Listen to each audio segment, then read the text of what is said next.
ASTON MBAYA of Congo Part 28. The Chambers of Those Who Inflated Prices for Dishonest. First part of the series. I was with the Lord beyond the grave, and he said, "The end of all things are resolved in me." 1 Corinthians 15 verse 28. And when all things have been subjected to him, then the Son himself will be made subject to him who put all things under him, so that God may be all in all. Then he talked about the days of Noah. The people in the days of Noah had sinned before God, but the sin of the people in the days of Noah are not more perverse in comparison to the sin committed in our generation. When we read the Bible, it is written in Genesis 6 verses 5 to 6, "And Jehovah saw that the wickedness of man was great in the earth, and every imagination of the thoughts of his heart was only evil continually. And Jehovah repented that he had made man on the earth, and he was angry to his heart." The Bible talks about the mind of men, the interior of men, the thoughts of men that were focused on evil. I can afford to say that the Lord has destroyed the world of Noah because every inclination of the thoughts of their hearts was evil. Every day the thoughts of men were directed to evil and wickedness, and because of wicked thoughts, the Lord destroyed the first world. Even if they did not do the sinful action, they were always thinking wicked thoughts. For out of the heart come evil thoughts, murder, adultery, sexual immorality, theft, false testimony, and slander. These are what defile a man. Matthew 15 verses 19 to 20. Wickedness in people had caused God to destroy the world of Noah. And since we belong to a more perverse generation than the world of Noah, we are the generation upon which the wrath of God will hit. What is the gospel we are supposed to preach to this generation? It is the gospel of judgment. We must warn the church to be extremely vigilant, for the return of the Lord is imminent. The prophetic signs are being fulfilled. This is an indication that this is a grave time. We must be vigilant. My dear, after dealing with the prisons of those who made pledges and failed to fulfill them, now we will talk about another chamber of hell called the chambers of people that overcharge items and services. These are those who spike the prices of items and services, selling stuff to people at prices that are grossly above the value of the items and services. This is about people that excessively inflated the prices of items to get more than what they were supposed to. Proverbs 20 verse 10. False weights and measures. The Lord detests them both. We were in hell, a place of torment that I dreaded, where lost souls were incarcerated forever in their cells. The suffering of these people was inexplicable. I was traveling with the Lord when he said, "We must move in this tunnel of horror." Then we began to hover above the flames of fire. The Lord was talking about the suffering undergone by damned souls. There were piercing screams coming from all directions, and I became accustomed to these screams of torment. The Lord said, "Do you know is that exaggerating the prices of items and services can lead to hell?" But this made no sense for me. As we move into this place where demons moved in the shape of shadows, I saw that there was nothing good in hell. It is an evil dwelling place for men who fall there. What is important for us is to get to the Lord and obtain the rest of our souls. The Lord told me, "I exercise my judgment among men, and I will take into account all your actions, and my judgment is severe for people who reject me. But if you accept me, I will support you during your journey and stay on the earth as you travel towards the promised land." We were moving in this dark tunnel, and I saw a signboard, just like the signboards on the roads in this world. When we got closer to this signboard, I saw that it was written, "The chambers of those who inflated prices for dishonest gain." I was stunned to learn that some people fell into hell because of unreasonable pricing of items. I said to the Lord, "Are people falling in hell just because they exaggerated the price?" The Lord said, "When you people reject my word, precepts, and commandments, the judgment of God will fall upon you." Habakkuk 2 verse 9. Woe to him who gets evil gain for his house. When we arrived before the signboard, I saw a hole beneath this board. I knew that this was the entry of this chamber of hell. And in a blink of an eye, we entered this hole, and I began to see the terrifying spectacle of damned souls being tormented horribly. In this section of hell, I saw countless souls of men that were piled up. They were innumerable souls from the four corners of the earth. They all regretted their sin, and they implored the Lord for deliverance.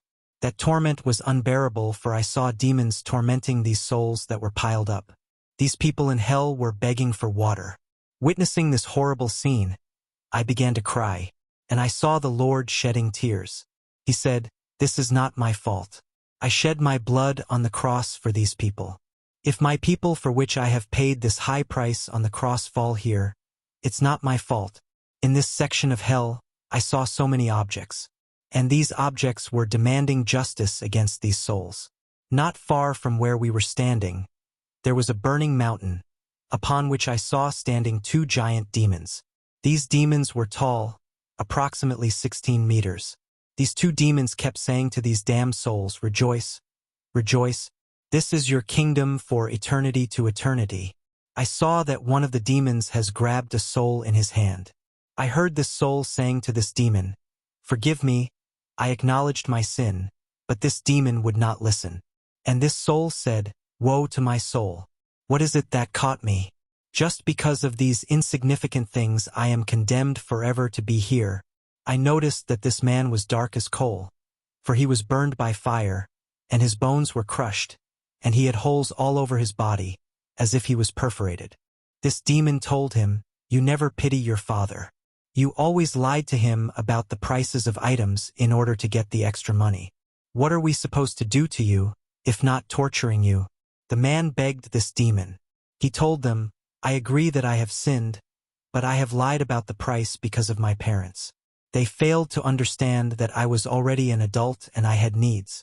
They failed to realize that I had needs and they failed to meet my needs. Every time I asked my father and mother for money, they were ignoring me, giving me an insignificant amount. I had no choice but to overstate the amount of school fees and notebooks required at university. It is in this way that I was able to meet my needs." This giant demon told him, "Is it not written in the book of your God that children should honor their parent? Is it not written in the book of your God that you should not lie? Since you have lied to your parents, we have nothing to do to you except tormenting you, for your parents were unable to do it.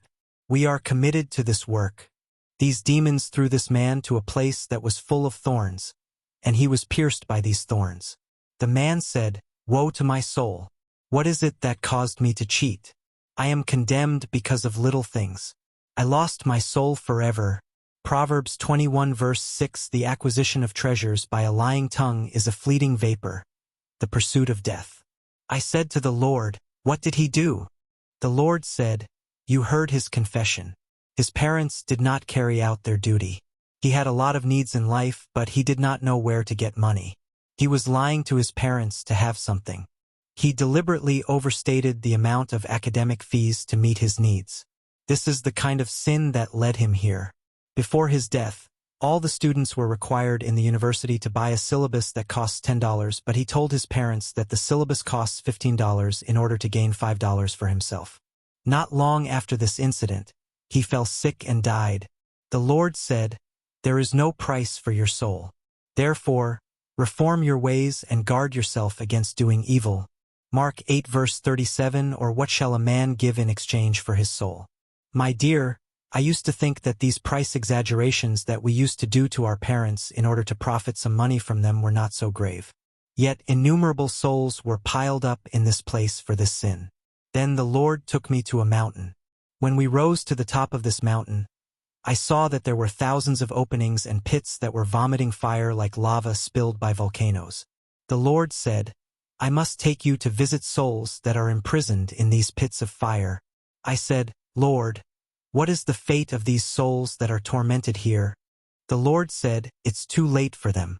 For when a soul falls in hell, there is no more salvation for him, only the wrath of God that is enough for him.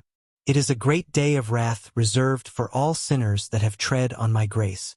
Quickly, we moved to a pit of fire where I saw a soul that was trying hard to move out. He kept shouting, "Who is there to save me? Who is there to liberate me?" But there was no help coming for him. He knew that it was too late for him. He was skeletal and his bones were covered by maggots. I noticed a lot of money in his pit, and this money was claiming God's justice. He kept saying to this money that was accusing him, "Stop tormenting me. I will give back the money I owe to the owner. I am ready to hand you back to your owner. I have had enough. I spent so many years here for these little things I did." The Lord said to him, Sin is enough to be punished. Whoever commits sin has a pit reserved for him in this place. When this man heard the voice of the Lord, he lifted his eyes and there was eye contact with the Lord. He said, "Lord, forgive me and get me out of here. I'm willing to return this money to their owners. I promise I will go all over the world to tell people to stop acting this way. I will evangelize in bus stops, public places, and public transports. I am ready to follow your way and serve you now." The Lord said, "You had multiple opportunities to change your way. I raised my servants to warn you before it gets too late. But now it is too late. I even sent your friend to rebuke you.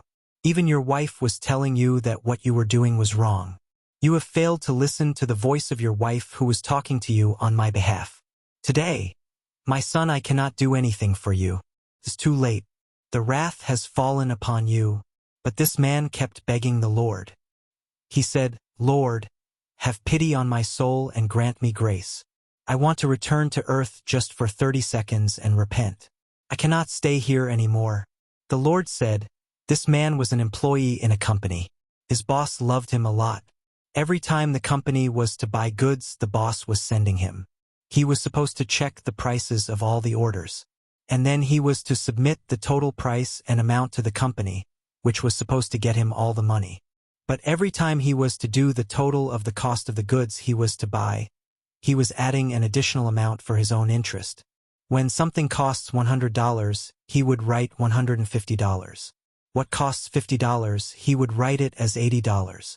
This is in order to profit from the company. Whenever this man came back home with a lot of money, he was saying to his wife, "Darling, this is the money I gained after overstating the cost of goods that the company was to buy."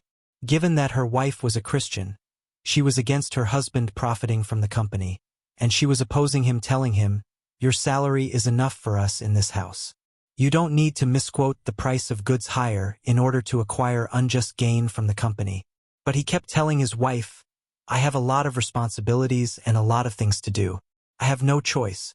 We got to profit from this opportunity and enjoy life." Later on, he got sick and died. That is why the demons of hell captured his soul and brought him here. If only he had heeded the voice of his wife.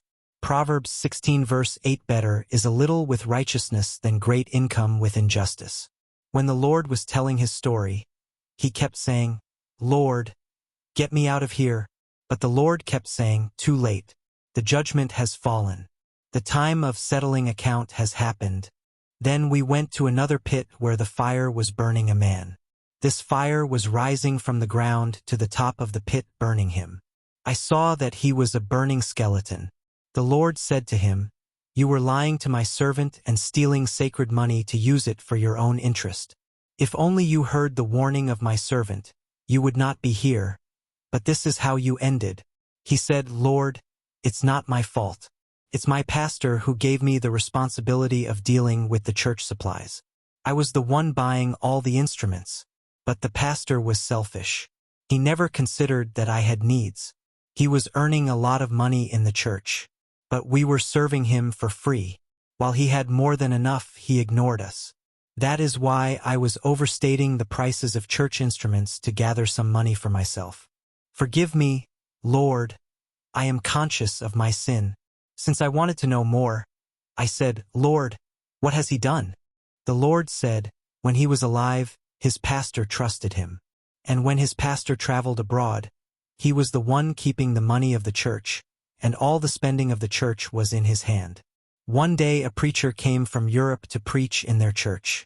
When the pastor sent him to buy instruments and the microphone for the guests from Europe, he overstated the price of the microphone. And the pastor trusted him and gave all he asked to buy everything. And when he took that money, he bought instruments and retained the extra money for himself. I poured my anger on him. He got sick and died. Ezekiel 22 verse 13, "Behold, then I smite my hand at your dishonest gain which you have acquired." My dears, I looked at this man and I thought about myself how many times I was sent to buy stuff and I lied about the price. This man thought he was lying to his pastor, but he was lying to the Lord. Act 5:3 But Peter said, "Ananias, why hath Satan filled thine heart to lie to the Holy Ghost, and to keep back part of the price of the land?" In this place we saw a man that was burned. He said, Lord, I used public money. I thought it was not an issue since it was public fund. The Lord said, you were a state employee, and you had your salary, which was enough for you. I said, what has he done to fall here? The Lord said, he was working in a public company in Congo. He was in charge of buying supplies for the company. However, he always bought low-quality equipment for the company, which does not last instead of using the money to buy top-quality equipment. This is in order to help himself with the extra money left. He spent 15 years in that enterprise. He thought he was stealing from the company of the government and that it was not an issue. He was wrong. 1 Timothy 6 verse 10 For the love of money is a root of all kinds of evils. It is through this craving that some have wandered away from the faith and pierced themselves with many pangs. ASTON MBAYA of Congo 29. The chambers of those who inflated prices for dishonest gain. Second part of the series. I bless the Lord who enabled us to reveal mysteries of these chambers of hell to his church, hoping that no one will be lost. The Lord has raised a generation of teachers. He said, I am not the one that judges you. It's the word I taught you. These words will manifest in the day of judgment to testify against you if you failed to obey. On the day of judgment, the Lord will call every pastor with all the souls that heard his teaching to be judged through the man of God. If the man of God has carried out his mission of teaching these souls sound doctrine, he will be innocent to their blood. If he had failed to teach them the sound doctrine that can save their souls, he will be held accountable for their souls and will be damned. If the man of God had taught the biblical word and sound doctrine but his members had failed to follow his teaching, these people will perish. Ezekiel 3 verses 18 to 21 When I say to the wicked, you shall surely die, and you give him not warning, nor speak to warn the wicked from his wicked way, to save his life. The same wicked man shall die in his iniquity, but his blood will I require at your hand. 19 Yet if you warn the wicked, and he turns not from his wickedness, nor from his wicked way, he shall die in his iniquity. But you have delivered your soul. 20 Again, when a righteous man does turn from his righteousness, and commit iniquity, and I lay a stumbling block before him, he shall die, because you have not given him warning, he shall die in his sin, and his righteousness which he has done shall not be remembered, but his blood will I require at your hand. 21 Nevertheless if you warn the righteous man, that the righteous sin not, and he does not sin, he shall surely live because he is warned. Also you have delivered your soul. Make no mistake, beloved, there will be 3 degrees of judgment. God will judge your conduct in relation to your body. If you are victorious, secondly, God will judge your soul, the inner man. When you come out victorious, he will finally judge your spirit. Many believers will be disqualified on that day. Maybe you will triumph in terms of outward conduct. But in the second degree of judgment, the Lord will look at your inside, the inner man. If you overcome in the soul, then the Lord will judge your spirit. Therefore we must always be prepared. Brother, we must begin to prepare our eternity now. Only sound doctrine can help us to go to heaven. The Lord will judge you by your conduct and also on the basis of what you have heard. After living under the veil, the church must understand its spiritual part. One day we shall enter the spiritual world. Therefore we must amend our spiritual life. Brother, besides this life, there is another life after death. People that have gone beyond the grave before us are either in the place of torment or in the place of rest. They are conscious of their loved ones that are left on the earth. We must seriously think and ponder where we will spend our eternity. Eternity is something many have ignored, yet we are pilgrims and strangers on the land living in a material body that is temporary. This body is comparable to the garment that we wear. One day we will leave this body that is an envelope. What matters to men is their final destination. Inside men, there is something that will not pass, that will live forever, which is the soul of the man. Your soul will live forever. You are not the exterior, which is simply an envelope, but you are the interior that is eternal. Man is a spirit. The interior man does not need beauty and material stuff. That's what your envelope demands. Mark 8 verse 36 For what does it profit a man to gain the whole world and forfeit his soul? Even if you went to university and got many diplomas, you are only satisfying your body, which is not you but your envelope. You are not meeting the need of the inner man. What matters in men is the interior. Your path and works are predetermined by the Lord in advance. The issue with the Lord is not how long you live on the earth. We can see that even righteous men don't always live longer. The Lord wants you to go to heaven. The time given to you is so that you can prepare yourself. In this experience, the Lord took me to a place where I saw many pits of fire with people inside. And He informed me that it was a place where people that sell items in the market at exaggerated prices are damned forever. I saw that all these pits of fire were surrounded by boards upon which were written exaggerated prices of items. I observed these pits that stretched far beyond what my eyesight could see. Leviticus 25 verse 14, and if you make a sale to your neighbor or buy from your neighbor, you shall not wrong one another. The Lord said, we have to visit these souls. I want the world to be aware of all the realities that you will see here. Then we breached the thorns wire and quickly we saw the first soul that was condemned in his pit. I said, Lord, what has he done to be here? The Lord said, all the articles that he was selling on the earth, their average prices were well known. When an item was $20, people often bargained to get them at $15. But when this man was selling his goods, despite the fact that the prices of his items were well known, he was giving the prices of his items on the basis of people's appearance. Whenever he noticed that a customer seemed well off, he was jacking up the price. This man was giving prices of items depending on people's appearance. He could distinguish the rich from the poor, and those who were rich were supposed to buy his goods at jacked-up prices. Yet the item's average price was well known. This is the reason his soul fell in hell. The Lord said, tell my people all those who sell articles and items at discriminatory and unjust prices have no portion in my kingdom. I like honest believers, but those who commit evil will not enter the kingdom of heaven.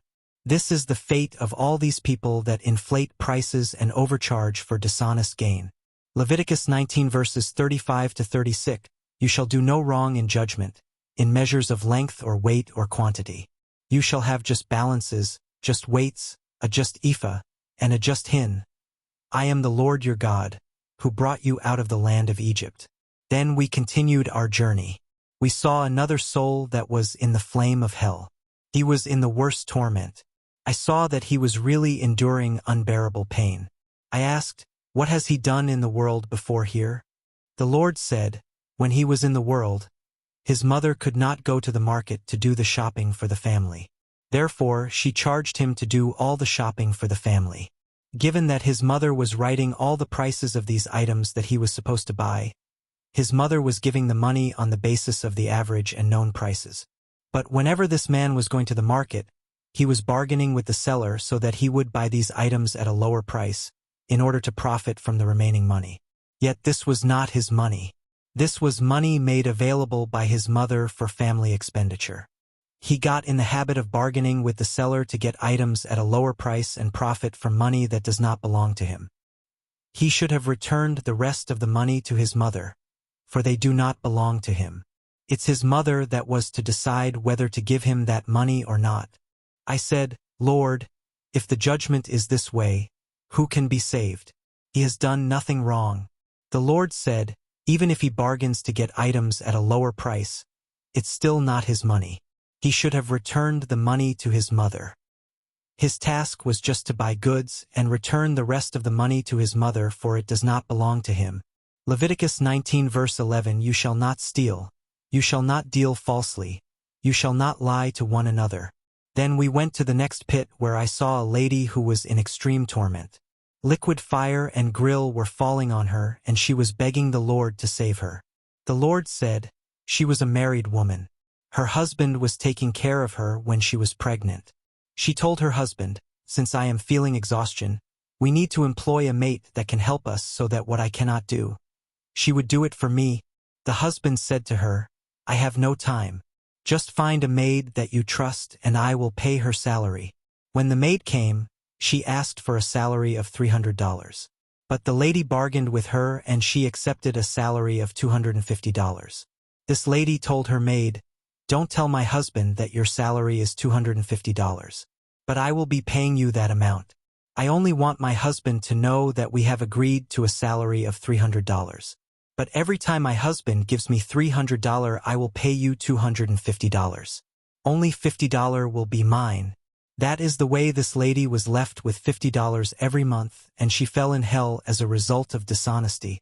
Proverbs 21 verse 6 The getting of treasures by a lying tongue is a fleeting vapor and a snare of death. Then the Lord took me to a place where I saw a man sitting inside a cauldron that was burning. The man was fighting to get out and he was screaming. The Lord said, "You have sinned, and this is the wage of sin you are suffering." I asked, "What has he done?" The Lord said, "He was in charge of doing provision for the family. Every day his mother gave him money to do the shopping for the family. The mother did not make a list of what he was to buy. She just gave him an amount that she thought was enough for daily provision. Though this man was doing shopping that was enough for the family, whenever some money was left, he was using it for himself instead of returning it. If only he could give back the money, he would not fall here in the place of torment." Many souls were stuck in this segment of hell because of overcharging. If you had done this, please return the money to your parents and confess. If you no longer have money to return, find something symbolic that has value in your eyes. If you have been lying to your customers, take what is considerable and get to see the pastor.